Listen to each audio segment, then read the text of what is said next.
Shalom, salam sejahtera di dalam nama Tuhan Yesus Kristus. Tetap bersama saya, Pendeta Binsar Sianipar, BBS dari Gereja Alkitab Allah Esa. Di luar sana, ya, mereka senang memberikan hoak, sama seperti pada saat Yesus bangkit, gitu ya. Mahkamah agama pun menyuap beberapa serdadu untuk tidak mengatakan bahwa Yesus bangkit. Ya. Tetapi apa yang Alkitab katakan? Ya. Dalam Kisah Rasul 2 ayat 36. Allah telah membuat Yesus yang kamu salibkan itu menjadi Tuhan dan Kristus. Ini yang mereka takutkan. Ya. Tuhan adalah roh. Terdapat dalam 2 Korintus 3 ayat 17. Kristus juga roh. Terdapat dalam Roma 8 ayat 9. Jadi, ya, menjadi Tuhan dan Kristus artinya menjadi roh. Yang fisik itu menjadi roh. Ya. Kembali ya menjadi roh. Ya. Yesus setelah bangkit adalah roh. Tidak kelihatan. Roh kan tidak bisa dilihat oleh mata fisik, ya. Yesus yang tidak kelihatan itu harus membuktikan bahwa ia hidup. Nah, bagaimana dia bisa orang-orang bisa percaya kalau dia bangkit? Ya, bahwa dia bangkit kalau orang-orang tidak melihat dengan mata fisiknya. Ya kan? Dalam Kisah 1 ayat 3. Maka roh yang tidak kelihatan harus memakai tubuh yang fisik supaya bisa nampak. Oh, betul. Dia yang mati di kayu salib, dia yang dikubur, ternyata dia bangkit. Nah, itu kan begitu kan?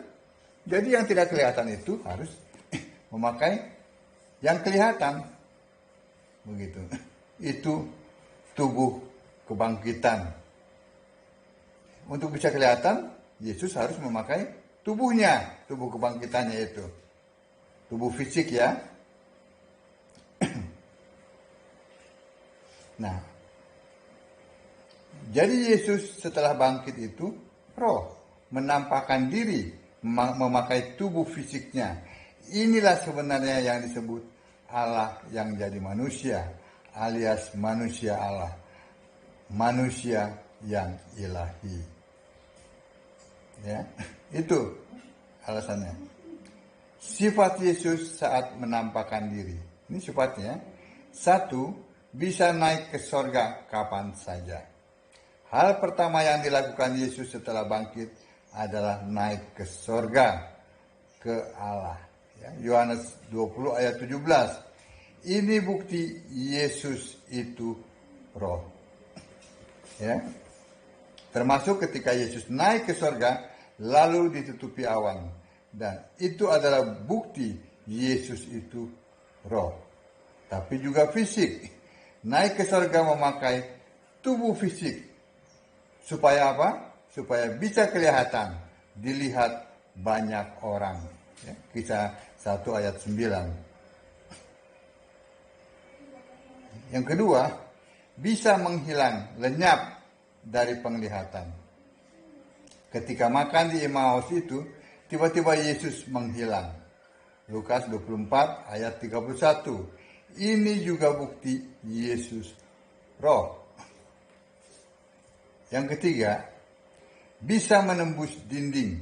Yohanes 20 ayat 19. Yesus tiba-tiba bisa masuk kamar tempat murid sedang berkumpul, padahal pintu terkunci. Ini bukti Yesus adalah roh. Yang keempat, Yesus khotbah di Bukit Galilea. Matius 28 ayat 16. Ini bukti Yesus sedang menampakkan diri memakai tubuh fisiknya. Yang kelima, Yesus makan ikan goreng. Lukas 24 ayat 42 dan 43. Ini bukti Yesus sedang menampakkan diri memakai tubuh fisiknya. Yang keenam, Yesus mengizinkan diraba bekas lukanya. Ya. Lukas 24 ayat 39. Yohanes 20 ayat 27. Ini bukti Yesus sedang menampakkan diri dengan tubuh fisiknya.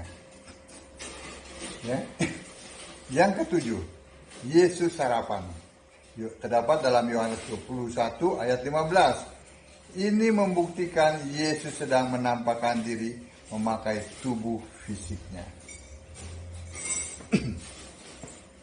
Keadaan tubuh yang seperti inilah ketika kelak anak domba datang di awan. Ya, dengan kondisi seperti ini ya, dengan cara yang sama, ditutupi awan dan memakai tubuh kemuliaan. Yang kedelapan, dan inilah misi yang diselesaikannya ke Firdaus. Lukas 23 ayat 43. Kalahkan kerajaan maut, dan maut lalu dikunci. Ya. Terdapat dalam Wahyu 1 ayat 18. Memberitakan Injil ke penjara roh.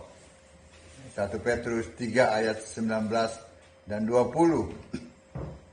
Bapak, Ibu, saudara sekalian yang diberkati, Yesus satu-satunya Allah. Ya. Apa saja yang dilakukan saat menampakkan diri. Nah, sekarang kita lihat apa aja yang dilakukan. Satu, khotbah yang terkenal. Ini kurang lebih 40 hari ya. Khotbah yang terkenal adalah khotbah di Galilea yang Yesus mengumpulkan saudara-saudaraku. Ini saudaranya. Matius 28 ayat 10-16. Khotbah di Galilea ini kemungkinan disaksikan lebih dari 500 orang. Ya.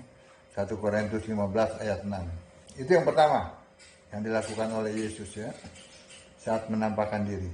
Yang kedua, memberi perintah memberitakan Injil. Tentu Injil Kristus, bukan Injil lain. Ya, terdapat dalam Markus 16 ayat 15. Ketiga, menyuruh menjadikan semua bangsa muridku, muridnya. Ya, murid Yesus, bukan murid gereja, bukan murid sinode. Matius 28 ayat 18. Yang keempat, menyuruh membaptis dalam nama Bapa dan Anak dan Roh Kudus. Nama Bapa adalah Yesus. Yohanes 17 ayat 12. Nama Anak adalah Yesus. Lukas 1 ayat 31. Nama Roh Kudus adalah Yesus. Yohanes 14 ayat 26. Jadi tidak menyuruh melakukan membaptis dalam 3 nama, tetapi dalam 1 nama, yaitu nama Yesus. Ya. Dan perintah ini dijalankan oleh rasul-rasul, ya, seperti terdapat dalam Kisah 10 ayat 48. Tidak pernah ada rasul membaptis ya dengan menyebut Bapa, Anak, dan Roh Kudus. Yang keempat, yang kelima, disuruh mengajarkan segala sesuatu yang telah kuperintahkan kepadamu, yaitu apa yang tertulis di Alkitab. Sama sekali Yesus tidak menyuruh mengajarkan doktrin di luar Alkitab, ya, tetapi menyuruh mengajarkan semua orang itu menurut apa yang tertulis di Alkitab. Yang keenam, memilih Paulus, ya, Saulus tadinya namanya ya, jadi alatnya. Ya, terdapat dalam Kisah 9 ayat 15. Itu adalah terakhir kalinya Yesus menampakkan diri selama 40 hari itu. 1 Korintus 15 ayat 8. Yang keenam, melalui malaikatnya, Yesus memberitahu bahwa kelak akan datang dengan cara yang sama, yaitu di atas awan, pakai tubuh kemuliaan yang bisa dilihat mata. Terdapat dalam Wahyu 1 ayat 7, Kisah Para Rasul 1 ayat 11. Bapak, Ibu, Saudara sekalian yang diberkati Tuhan Allah Yesus Kristus. Yesus menampakkan diri selama 40 hari ini. Banyak digagal pahami. Ya. Berikut gagal paham ya. Gara-gara tidak paham soal Yesus menampakkan diri. Ini gara-gara nggak paham nih. Ya. Satu, mereka berpikir memahami Yesus tetap sama. Ibrani 13 ayat 8. Yesus Kristus tetap sama, baik kemarin maupun hari ini dan sampai selama-lamanya. Lalu dengan berbekal ayat ini, mereka mengira di sorga Yesus masih sama dengan pada saat naik. Rambutnya gondrong, tangannya bolong, masih punya gender, laki-laki. Nanti saat short sermon, ya, ini akan, ya seperti inilah yang saya maksudkan ya. Ini sudah saya jelaskan. Ya. Lalu yang kedua, ini yang gagal dipahami. Di sorga, Yesus juga tetap sama. Sujud, doa pada si Bapa. Gara-gara tidak memahami. Ya.